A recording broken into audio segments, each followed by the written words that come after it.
Anil sir आपसे शुरुआत करता हूं। ये जो चल रहा है सब कुछ पार्टी के भीतर भी कुछ ना कुछ मचा हुआ है, ऐसा नहीं कि सब कुछ ठीक हो गया। हरियाणा के बाद ये माना जा रहा था कि कुछ चीजें अब बूस्ट अप करेंगी और महाराष्ट्र पे काफी कुछ इसके रिपरकेशंस या उनके पक्ष में चीजें हो सकती हैं, जो कहेंगे या करने का बाकी तो वोटर्स के हाथ में है।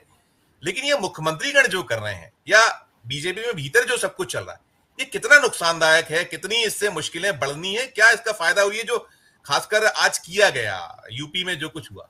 यदि वो चुपचाप ये माल्यार्पण कर लें देते और वो कल से वहां वो कील काटे ना बिछाते, वो चादरें वो बिछाकर वहां रोकने का प्रयास ना करते, तो शायद इतनी पब्लिसिटी तो नहीं मिलती जो पूरे सुबह से और कल रात से ही पा रही है सपा वहां पर। क्या प्रतिक्रिया सर अनिल सर? देखिए, ये योगी मतलब हरियाणा का चुनाव सिर्फ कांग्रेस और इंडिया गठबंधन के लिए दिक्कत तलब नहीं रहा, वो बीजेपी के जो बाकी नेता हैं उनके लिए ज्यादा दिक्कत तलब है। क्योंकि ये तो अभी जो अंदर में मोदी जी इसको बताना, वो चुनाव से निकल गए थे, प्रचार क्या किया ये सब तो आप लोगों ने डिस्कस किया ही होगा। लेकिन उसके बाद वो जब जीत गए तो उसके बाद उन्होंने वो सब छोड़ के अपना गुजरात मॉडल तक को याद करना शुरू कर दिया कि कैसे मैंने विकास किया वगैरह। तो वो उसका सेहरा, उसका सारा श्रेय लूट रहे हैं। और वो जो निश्चित तौर पर उनको एक बूस्टर मिला है, वो जो पार्टी के अंदर या बाहर में जो उनका प्रॉब्लम था वो प्रॉब्लम खत्म हो जाएगा ऐसा नहीं है, लेकिन उसमें अभी उनको एक तरह की राहत मिल गई। अब ये योगी जी के लिए तो सबसे बड़ा संकेत है कि जितना मोदी जी ये होंगे मजबूत होंगे उतनी ही योगी जी कमजोर होंगे, ये तो सबको मालूम है। तो निश्चित तौर पर अब ये उन्होंने मौका दिया या जानकर किया ऐसा नहीं, लेकिन इसको इस तरह सतही तौर पर नहीं देखना चाहिए। बीजेपी का जो रवैया है वो इसी तरह का है।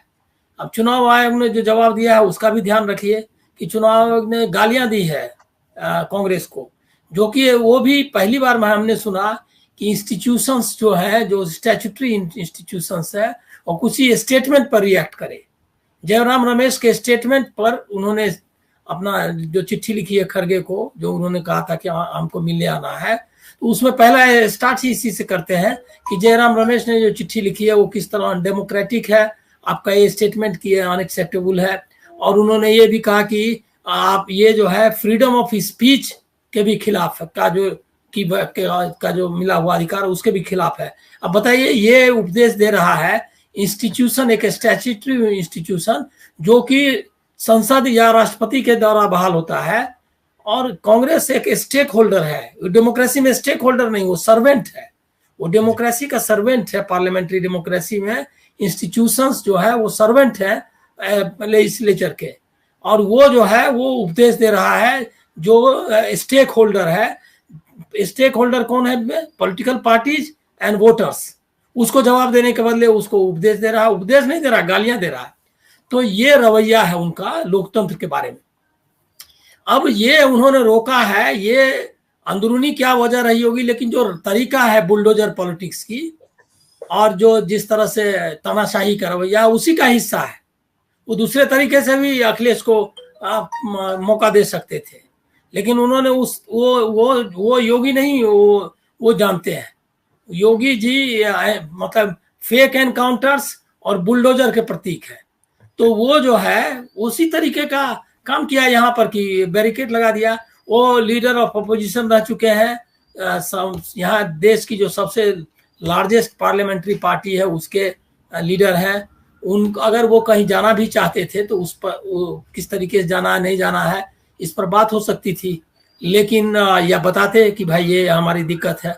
जो उन्होंने बहाने बनाए हैं उसका कोई अर्थ नहीं है कि वहाँ जो है अभी पूरा नहीं हुआ है इसकी वजह से जाने का। तो ये तो योगी जी या जो मोदी सरकार या जो बीजेपी का जो टिपिकल जो चेहरा है वही सामने आया है। लेकिन अब ये जो दूसरा पार्ट आपने कहा अखिलेश जी का कि उन्होंने नीतीश जी से आग्रह किया है, अब ये हमको लग रहा है क्या कि मतलब ये मीडिया कंजम्पशन के लिए ही है, इसका कोई पॉलिटिकल मीनिंग नहीं है। वो कब से जेपी की राह पर चलने वाले रह गए नीतीश कुमार, अब कहाँ कितना पीछे छूट गए जेपी, वो ध्यान हम लोगों को रखना चाहिए।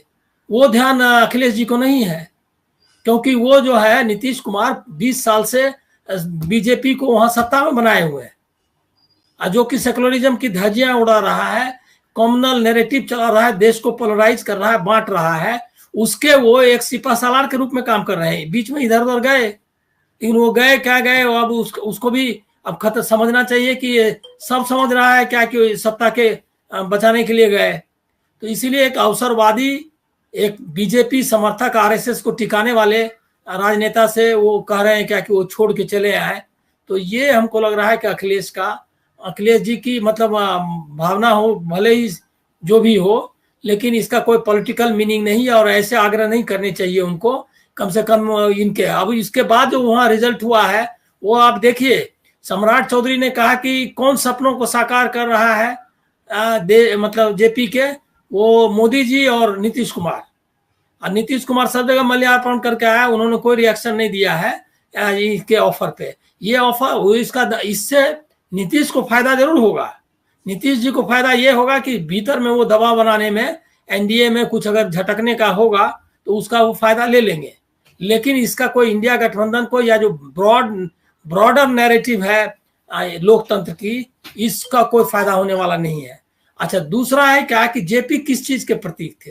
जेपी ने डेमोक्रेसी उनके एजेंडा पर, देख लीजिए ये बात मतलब ज्यादा लंबा ना जाए जी। लेकिन आप देखिए कि जो 1934 में कांग्रेस सोशलिस्ट पार्टी बनी थी, वो कांग्रेस सोशलिस्ट पार्टी, जेपी मार्क्सवादी माने जाते थे, लेनिनवादी।